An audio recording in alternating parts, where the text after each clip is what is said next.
I mean, it's kind of funny to realize that this is how strongly Andrew felt about it.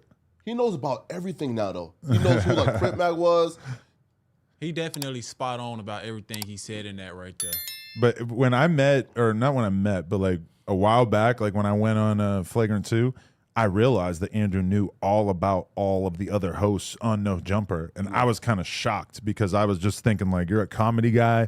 He watched everything. I've known him for a long time. Me and Andrew Schulz did our first podcast together probably like 6 years ago, 7 years ago, some shit like that. Oh, he was grinding. Which is pretty wild because it's like, it's not very often that you get to see somebody who you're cool with basically like reach a completely different level in their career where he's just like a million times more popular right now than he was back then. I mean, what is so surprising about Andrew Schulz having deep knowledge of this No Jumper universe, meaning he knows this host, that host, there, drama this, drama that, and at the same time he's got to manage his huge comedy career? Why is Adam22 surprised? Let's say the quiet part out loud. Do you know why Andrew Schulz has all this time on the internet to find out the inner workings of No Jumper? I bet you Andrew Schulz has writers for his comedy career. That's right. We said it right there. He probably has writers to do his flagrant bits. You know, someone puts in a setup, he puts in a punchline, and then he's able to save time and do what he wants, which is what? Go on the internet to find out the inner workings of the No Jumper universe. Even for his stand-up career, I bet you he has a lot of material that was written by somebody else.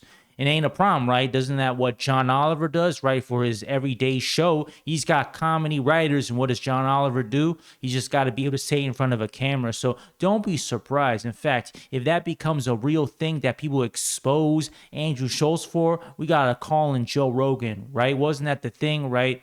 He didn't like the fact that Carlos Mencia was stealing other people's jokes.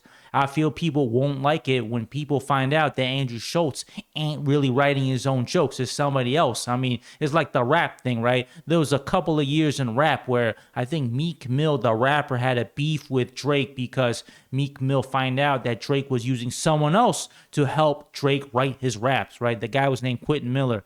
Nowadays, you see there's a lot of rappers out there who may have multiple writers writing particular songs. So I can see in the comedy world too where you're going to have people, maybe not Andrew Schulz. In fact, I'm willing to bet Andrew Schulz is one of those people who has writers on deck to help come up with comedy material, whether that's for a podcast, comedy special, stand-up special.